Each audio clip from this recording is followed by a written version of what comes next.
T एक linear transformation आपको दे रखा है जो n+1 डायमेंशनल वेक्टर स्पेस से n+2 डायमेंशनल वेक्टर स्पेस पर जा रहा है और उसका स्ट्रक्चर किस तरह से स्क्रीन पर आप देख सकते हैं। आपसे पूछा गया है T11 ऑन टू या नाइदर 11 नॉर ऑन टू। अब यहाँ पर आपको पता है क्योंकि लीनियर ट्रांसफॉर्मेशन है, सिर्फ टी जीरो को 0 पर सेंड करेगा, क्योंकि जीरो का इंटीग्रल भी जीरो ही फंक्शन होता है। अदरवाइज इंटीग्रल हमेशा एरिया देता है और एरिया जीरो या जीरो से हमेशा पॉजिटिव होगा, यानी कि जीरो के अलावा कभी भी, जीरो एलिमेंट के अलावा कभी भी वो उसका आउटपुट जीरो नहीं देगा। यानी कि जो नल स्पेस ऑफ टी है उसमें सिर्फ और सिर्फ ओनली जीरो एलिमेंट है। इससे हमें पता चल जाता है कि टी वन वन है।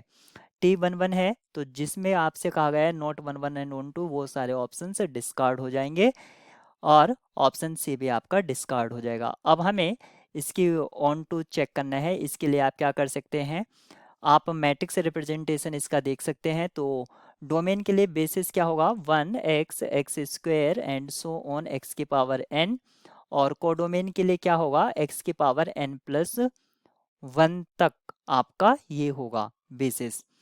अब इनकी जो इमेज होगी, क्योंकि इंटीग्रल यहाँ पर दे रखा है, तो 1 की इमेज x हो जाएगा, x का इमेज एक्स स्क्वेयर हो जाएगा। ऐसे ही एक एक पावर इंक्रीज होती जाएगी। अगर मैं डायरेक्ट इसका मैट्रिक्स रिप्रेजेंटेशन लिखता हूँ, क्योंकि मुझे काफ़ी एक्सपीरियंस हो गया है, तो वो होगा n+2 क्रॉस n+1 साइज का मैट्रिक्स। और यहाँ पर शुरुआत में 0 1 0 0, बाकी सारी एंट्री 0, फिर 0 0 1, और फिर सारी एंट्री 0 0 0 0, फिर 1। यानी कि प्रिंसिपल डायगोनल से जो नीचे वाला डायगोनल होगा, लोअर डायगोनल, उसमें 1 होगा।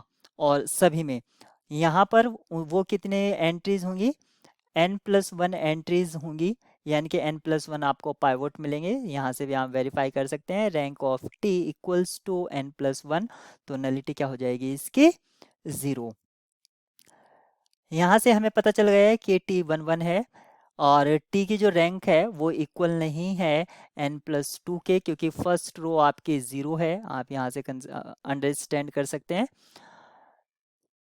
तो टी ऑन टू नहीं होगा, ऑप्शन ए डिस्कार्ड हो जाता है, ऑप्शन बी करेक्ट हो जाता है।